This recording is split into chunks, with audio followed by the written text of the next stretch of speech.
yaitu jam 10 malam. Ruang tunggu semakin kosong. Hanya ada saya dan seorang laki-laki berumur 30 tahunan. Tepat jam 10 malam, Pak sopir bilang mobil akan berangkat. Kami para penumpang dipersilakan masuk. Benar saja, mobil benar kosong. Penumpang hanya 2 orang, hanya ada saya dan laki-laki yang tadi saya bilang. Saya duduk tepat di belakang kursi sopir. Kursi belakang saya kosong. Penumpang yang satu lagi duduk di deretan kursi tengah di belakang saya duduk. Perlahan mobil meninggalkan Samarinda, membelah gelapnya malam di sisi Sungai Mahakam. Badan masih capek dan berat, saya memaksa tidur. Istirahat 1-2 jam, mungkin akan sedikit membantu. Tapi, ketika akhirnya sudah mulai bisa terlelap, saya kaget dan terbangun. Ada apa, Bri? Ingatkan satu penumpang lain yang duduk di belakang. Ya, tiba-tiba dia sedikit terlihat panik dan bilang, "Pak sopir, stop Pak, stop. Saya turun di sini saja." Pak sopir langsung menghentikan kendaraan dan bertanya, "Kenapa? Gak jadi ke Balikpapan, Pak?" "Gak apa-apa, Pak. Saya batal pergi," jawabnya. Posisi mobil masih sedikit di luar kota Samarinda. Kira-kira baru berjalan 30 menit. Tapi, ketika penumpang itu berjalan menuju pintu keluar, beliau berbisik pelan ke arah saya. "Jangan nengok ke kursi belakang, Mas. Pokoknya jangan." Dia langsung turun setelahnya, dan akhirnya tinggal saya dan Pak sopir yang berada di dalam mobil minibus itu. Langsung banyak pertanyaan di benak saya. Kenapa nggak boleh lihat ke kursi belakang? Ada apa di kursi belakang? Kok beliau sampai memutuskan turun di tengah jalan? Ada apa? Saya coba turuti omongan penumpang tadi. Saya nggak mau nengok ke kursi belakang. Emang nggak berani juga, takut. Walaupun penumpang hanya tinggal saya sendirian, mobil tetap melanjutkan perjalanan menuju Balikpapan. Begitu lelahnya badan, saya kembali mulai terlelap. Tapi nggak lama, mungkin hanya sekitar 30 menit kemudian, saya kembali terbangun. "Sudah sampai mana ini, Pak?" tanyaku ke Pak sopir. "Baru saja memasuki wilayah Bukit Soeharto, Mas," jawab Pak sopir. Pantas, saya lihat kanan kiri kok gelap banget. Gak ada rumah atau bangunan. Ternyata sudah memasuki hutan raya Bukit Soeharto. Waktu itu malam Jumat, suasananya sangat hening dan gelap sekali. Hanya sesekali mobil kami berpapasan dengan mobil lain dari arah berlawanan. Daerah kawasan Bukit Soeharto ini pada siang hari pun sudah menyeramkan, apalagi tengah malam dan malam Jumat pula. Ketika Pak sopir memacu kendaraan dengan kecepatan cukup tinggi, saya langsung bilang ke beliau untuk jangan terlalu ngebut dan tetap berhati-hati. Beberapa saat kemudian, di tengah heningnya suasana, hanya terdengar suara mesin mobil yang enggak terlalu keras. Tiba-tiba saya mendengar suara yang sangat tipis. Saya mendengar suara nafas. Suara orang bernafas di kursi belakang. Saya langsung panik. Karena kursi belakang kan kosong, gak ada orang. Mau nengok ke belakang, saya gak berani. Belum punya nyali.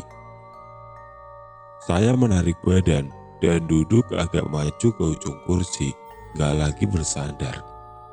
Gak tahu emang perasaan saya atau bagaimana, tapi sepertinya Pak sopir juga melihat sesuatu. Karena saya lihat dari kaca spion, mata Pak sopir terlihat ketakutan dan seperti sambil terus membaca doa. Di tengah-tengah mencekamnya suasana, tiba-tiba terdengar suara batuk ringan dari kursi belakang. Oh, kira-kira seperti itu bunyinya. Refleks saya nengok ke kursi belakang, ke arah sumber suara. Dan di kursi belakang, tepat di belakang kursi tempat saya duduk, saya melihat dua orang yang mendatangi saya di hotel tadi. Dengan penampilan yang sama, yang satu dengan kepala nyaris putus, dengan darah yang membasahi pakaiannya. Yang satu lagi duduk di sebelahnya, hanya badan tanpa kepala. Langsung lemas badan saya, ternyata mereka ikut. Allah, saya masih ingat detailnya sampai sekarang. Masih ketakutan kalau ingat kejadian ini. Beberapa detik berpandangan dengan dia yang masih berkepala. Beliau tersenyum tipis di dalam gelap. Saya langsung berpaling. Saya panik, ketakutan, langsung menundukkan kepala. Gak sadar saya memegang dengan kencang pundak Pak sopir dari belakang. Tapi beliau diam saja, seperti sudah mengetahui peristiwa yang terjadi di belakangnya.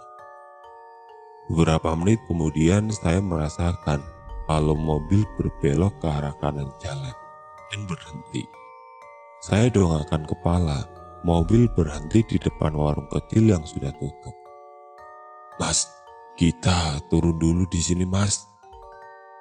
Ajak Pak sopir dengan suara sedikit bergetar sambil mematikan mesin. Saya nurut, langsung buka pintu dan keluar mobil tanpa berani melihat sedikit pun ke arah kursi belakang. Kami berdua langsung duduk di depan warung yang sudah tutup itu. Hanya lampu kecil di atap yang menyala. Cukuplah daripada gelap sama sekali. Kami duduk hanya beberapa meter dari mobil. Depan adalah jalan raya dan hutan rindang di seberangnya. Sekeliling warung adalah hutan. Jam 12.30 malam ketika saya dan Pak sopir terdampar di tengah-tengah wilayah Bukit Suharto. Hanya sesekali mobil yang lewat melintas, sepi sekali. Saya takut mas, saya nggak tega juga lihat mas ketakutan juga di kursi belakang. Kata Pak sopir membuka omongan. Emang Bapak melihat mereka juga? Tanyaku pelan.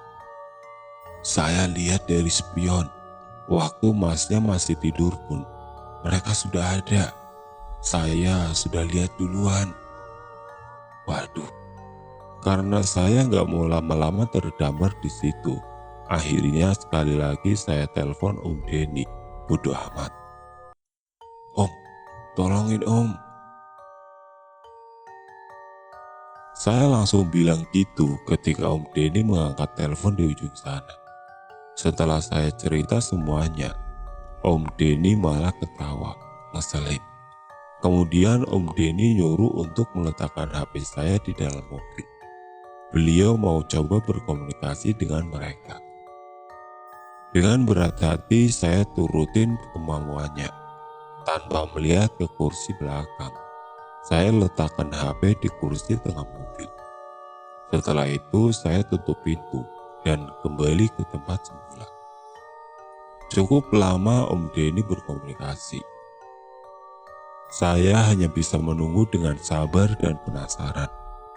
Sekitar 15 menit kemudian, tiba-tiba pintu mobil terbuka dengan sendirinya. Saya dan Pak sopir melihat dalam diam 1000 bahasa.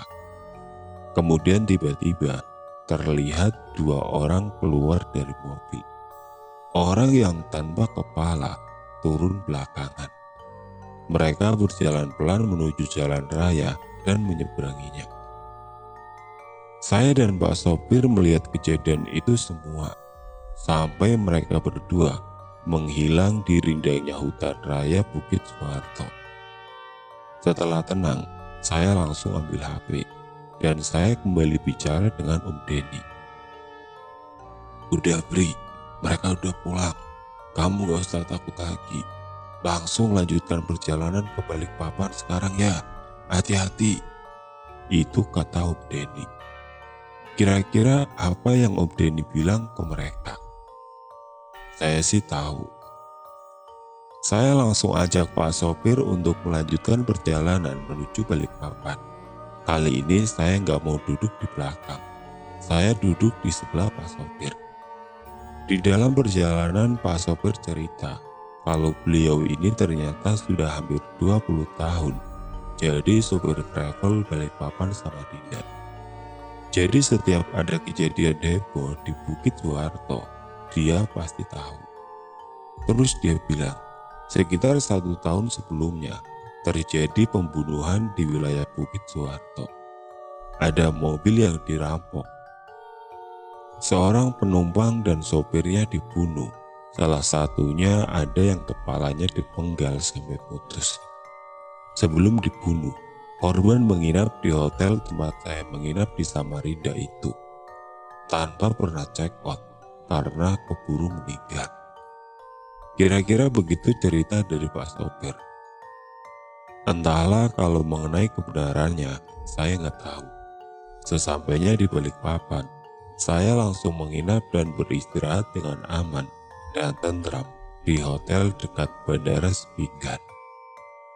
Besok paginya, saya pulang ke Jakarta. Perjalanan yang menegangkan.